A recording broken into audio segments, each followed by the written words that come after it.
I'm sure things happen during the week where God is speaking to you.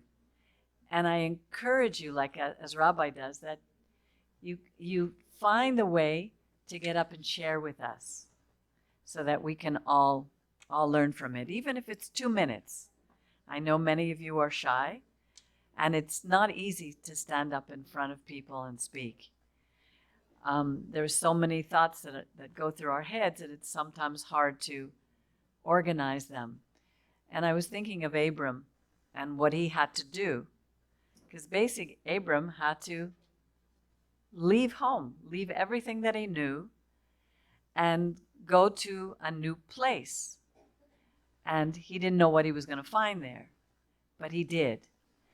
And whether I realized it or not, that's what I did. I didn't know that God was directing me. And in the same way that Abram made a lot of mistakes, so did I.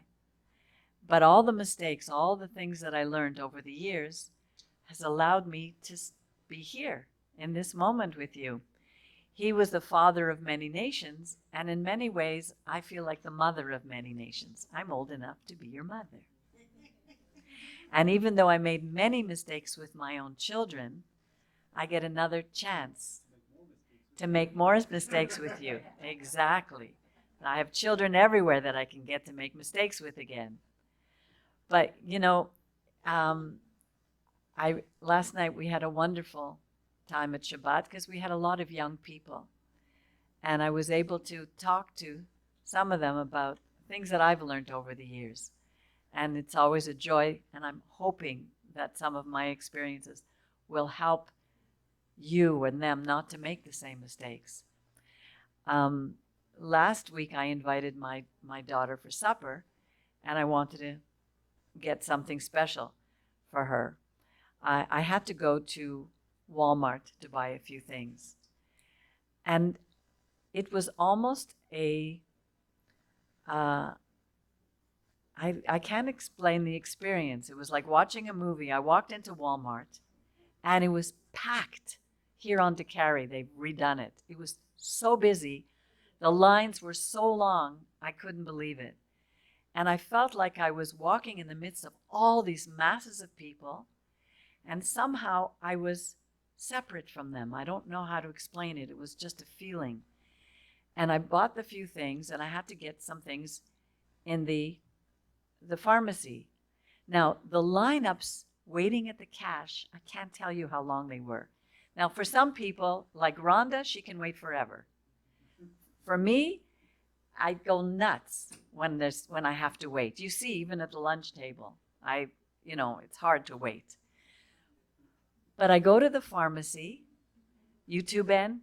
Eli? You don't like to wait. Yeah, I get it. But I went to the pharmacy, and there was only one person in front of me in the cash.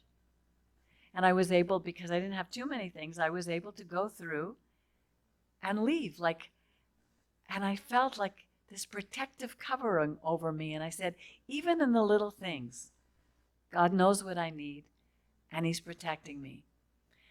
And then something happened. I made a decision a couple of weeks ago that I wanted to paint my kitchen and my bathroom because I haven't done it in 17 years.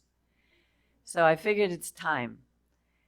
And so I made arrangements with people in the building, and they're going to do it next weekend. And suddenly, and he said I have to empty everything out of the cupboards in the kitchen and the bathroom.